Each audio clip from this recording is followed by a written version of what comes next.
Apa yang saya lihat dalam mimpi? Bapak Ibu, yang saya lihat diri saya sendiri di dalam kubur. Sangat gelap, ngeri. Tapi tiba-tiba sambil saya di situ merasa ketakutan dan kesepian, muncul sebuah cahaya di dalam kubur sendiri itu. Dan saya berteriak, siapa kamu yang membawa cahaya itu? Dia langsung sendiri cahaya.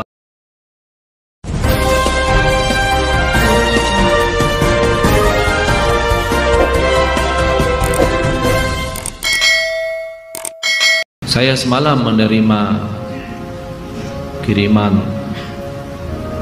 SMS. Seorang ibu meninggal dunia. Biasa kalau kita mendengar berita ada orang meninggal dunia, karena kita semua akan menghadapi kematian. Tapi yang luar biasa, peristiwa yang terjadi saat dimakamkan. Anaknya menceritakan saat dimakamkan di antara kuburan, begitu mendekati kuburan tempat ibunya, malah semua jamaah yang ada di saat itu sangat terasa harumannya kuburan itu. Harum sekali, keluar semacam wangi yang luar biasa, sampai orang pada pandangannya kepada yang lain. Barangkali di antara jamaah yang membawa wangi-wangian yang bagus, tapi ternyata tidak, mengalir dari bawah keluar, sampai ada yang malah melihat asap-asapnya. Asap ini bukan asapnya kebakaran, tapi asapnya itu karena wangian dari masuk dari kuburan itu. Sampai dikuburkan, malah kata anaknya, begitu saya sendiri yang nurun memakamkan, mengkuburkan ibu saya, sampai saya dan tangan saya sendiri membawakan tanahnya menutupi kuburannya. Pulang ke rumah saya mandi dan mencuci tangan dengan sabun, tapi masih terasa tangan saya harumnya luar biasa, sampai tidak bisa kehilangan. 3 malam masih tersimpan harumnya itu. Saya bertanya lewat SMS, apa kelebihan ibu kamu? Dia bilang, ibu saya biasa, malah orang awam, bukan wanita yang apa gitu, awam-awam biasa. Tapi setahu saya, ibu tidak pernah tidur sebelum membaca surat Al-Mulk, Tabarakalladzi biyadihil mulk. Saya langsung menjawab, itulah yang Allah hantarkan kepada ibu kamu. Dan inilah berita gembira bagi kita semua, sesuai janjian Rasulullah sallallahu alaihi wasallam. 30 ayat syafa'at li sahibiha min azabil qabr. 30 ayat yang telah membawakan syafaat bagi orang diselamatkan dari siksa kubur.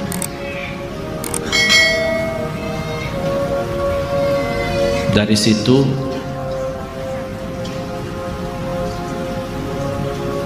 seperti kebiasaan, ambil wudu, saya witir duluan, kemudian tidur. Apa yang saya lihat dalam mimpi? Bapak Ibu, yang saya lihat diri saya sendiri di dalam kubur. Sangat gelap, ngeri, malah terasa seramnya luar biasa, sampai tidak bisa saya bayangkan di saat itu. Tapi tiba-tiba sampai saya di situ merasa ketakutan dan kesepian, muncul sebuah cahaya di dalam kubur sendiri itu. Dan saya berteriak, siapa kamu yang membawa cahaya itu? Dia langsung sendiri cahaya berkata, saya surat Al-Mulk, Tabarakalladzi biyadihil mulk. Saya sendiri di malam itu tidak sempat membaca. Saya bangun kaget. Saya ambil wuduk lagi dan membaca surat Al-Mulk, baru saya tidur lagi. Saya memberikan nasihat kepada semua jemaah yang hadir. Tolong sampaikan pesan ini. Jangan tidur belum baca surat Tabarak, karena kita tidak tahu kapan saatnya menghadapi kematian. Bisa jadi itu tidur kita adalah tidur yang terakhir dari dunia ini. Mudah-mudahan dengan kita mengkhatamkan hari kita dengan membaca surat Al-Mulk, Allah ampuni segala dosa kita dan Allah harumkan kuburan kita menjadi taman dari taman surga. Al-Mulk surah yang luar biasa dahsyat. Saya mohon, biarpun ibu-ibu sedang halangan tidak salat, tetap mau tidur, ambil air wudu dan baca surat Al-Mulk. Baca surat Al-Mulk. Siapapun kiainya, siapapun ustaznya, siapapun dokter yang melarang kita sebagai wanita membaca karena lagi halangan, saya sekarang berkata, ibu-ibu sedang halangan, baca surat Al-Mulk. Karena saat kematian tidak akan bisa membedakan kita lagi suci atau lagi halangan. Mati. Dan Allah Maha tahu niat kita. Dan lebih baik saat kita membaca sedang halangan, jangan megang Al-Quran langsung, menyentuh Al-Quran langsung, sebagaimana saya jelaskan, bagi sarung tangan atau bagi HP kita. HP kita yang isinya Al-Quran, buka surat Al-Mulk di HP kita dan kita baca. Karena di situ Anda bukan megang Quran tapi megang HP. Begitulah kita rasakan.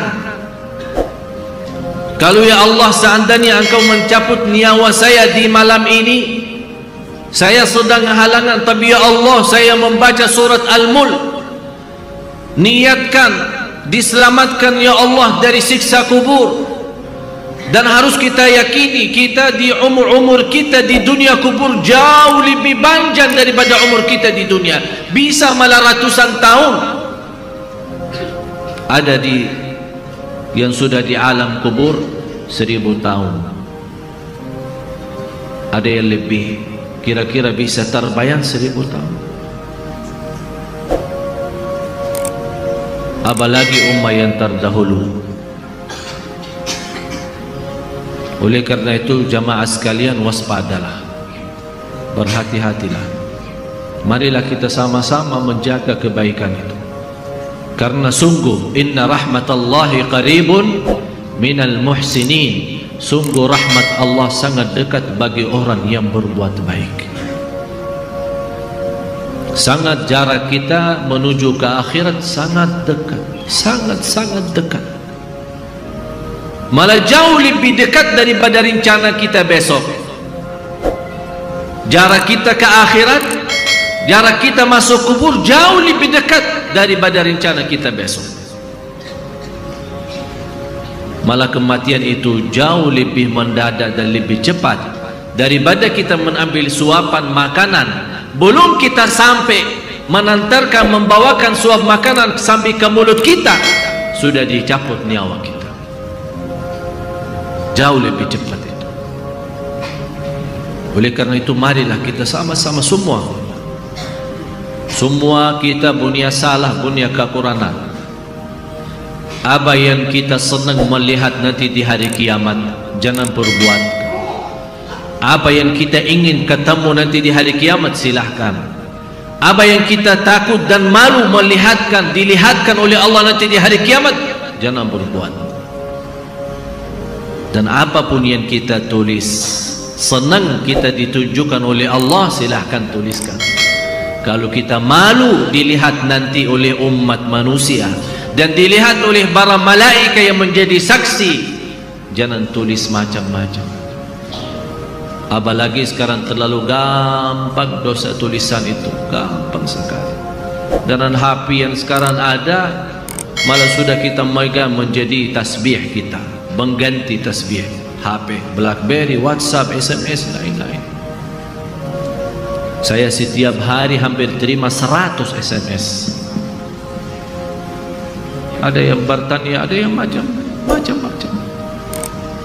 Dan hanya saya yang balas, ya Allah doakan jangan menjadi titik tulisannya SMS ini menjadi beban nanti di hari kiamat. Ya Allah ampunilah mereka semua. Itu yang saya doakan. Walaupun saya tidak balas berdoa, tapi Allah yang Maha tahu apa yang saya doakan untuk orang yang kirim SMS atau WhatsApp atau apa saja. Oleh karena itu jamaah sekalian, hati-hati. Bukan masalah sama saya, tapi masalah kita sama Allah. Selalu saya menyampaikan dan mengingatkan kembali, jangan lagi berkata saya tidak enak sama ustaz, saya tidak enak sama keluarga, saya tidak enak sama jamaah. Rubahkan kata itu, berkatalah saya tidak enak sama Allah, saya tidak enak sama Rasulullah sallallahu alaihi wasallam. Kalau memang kita ingin diselamatkan oleh Allah di akhirat, bagi saya dunia ini biar kita susah sepanjang hidup kita sampai mati susah, masih jauh lebih ringan susah dunia daripada nanti susah di akhirat. Harus menjadi tujuan kita akhirat, bukan dunia. Akan Allah datangkan dunia dan akhirat.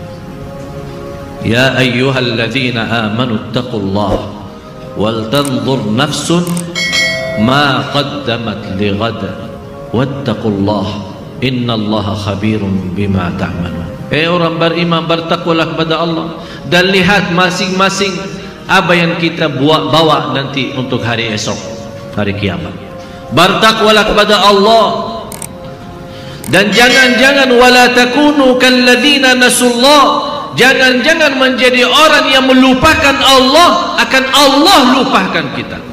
Kalau Allah lupa sama kita, na'udzubillah, berantakan, hancur, dunia akhirat hancur kalau Allah lupa sama kita. Maksudnya lupa Allah sama kita, artinya Allah tidak mau urus kita lagi, tidak mau bantu kita lagi, tidak menolong kita lagi, tidak mau perhatian kita lagi. Na'udzubillah.